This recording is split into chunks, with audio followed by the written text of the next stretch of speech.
और महाराष्ट्र को लेकर बीजेपी सीईसी की बैठक। महाराष्ट्र की 110 सीटों पर उम्मीदवार तय। कल महाराष्ट्र के बीजेपी उम्मीदवारों का ऐलान संभव।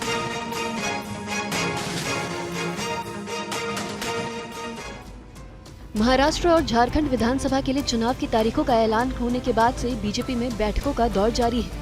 दोनों राज्यों में उम्मीदवारों के नाम तय करने के लिए बीजेपी ने लगातार 2 दिनों तक सीईसी की बैठक की है। झारखंड के बाद बीजेपी ने महाराष्ट्र में अपने कोटे के सीटों पर उम्मीदवारों के नाम तय कर दिए हैं। देर शाम केंद्रीय चुनाव समिति की बैठक के बाद पार्टी ने करीब 110 सीटों पर उम्मीदवारों के नाम पर मुहर लगा दी है। बाकी बचे सीटों पर उम्मीदवारों के नाम तय करने का जिम्मा पार्टी अध्यक्ष जेपी नड्डा पर छोड़ दिया गया है। बीजेपी अपने सहयोगियों के साथ सीट बंटवारे के बाद शुक्रवार तक उम्मीदवारों के नामों का ऐलान कर सकती है। बीजेपी सूत्रों की माने तो आज चंडीगढ़ में एनडीए की बैठक के बाद गृह मंत्री अमित शाह और बीजेपी अध्यक्ष जेपी नड्डा की महाराष्ट्र के मुख्यमंत्री एकनाथ शिंदे और अजीत पवार से बात हो सकती है।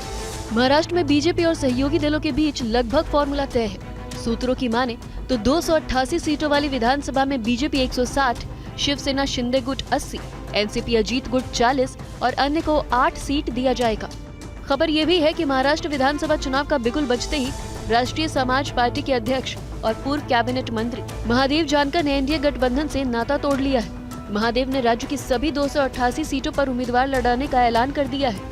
राज्य में आचार संहिता लागू होने की आरएसपी ने पहली लिस्ट जारी करते हुए लगभग 36 सीटों पर संभावित उम्मीदवार उतारकर अपने इरादे जाहिर कर दिए हैं। महादेव के उम्मीदवार उतारने से महायुति को जरूर झटका लगेगा।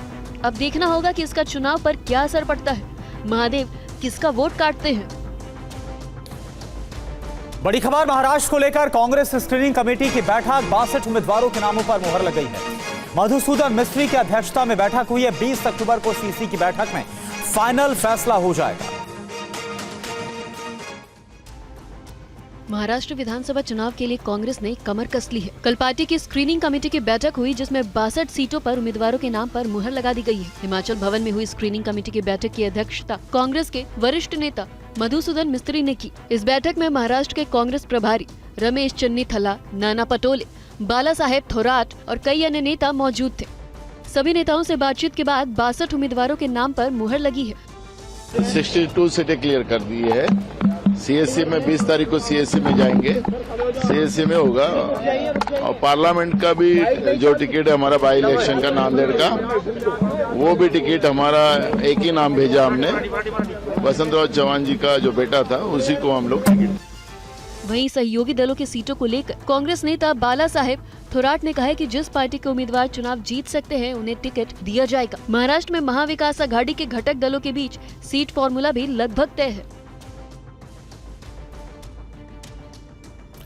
और झारखंड विधानसभा चुनाव को लेकर इंडिया गठबंधन के बीच सीट शेयरिंग को लेकर बातचीत जारी है।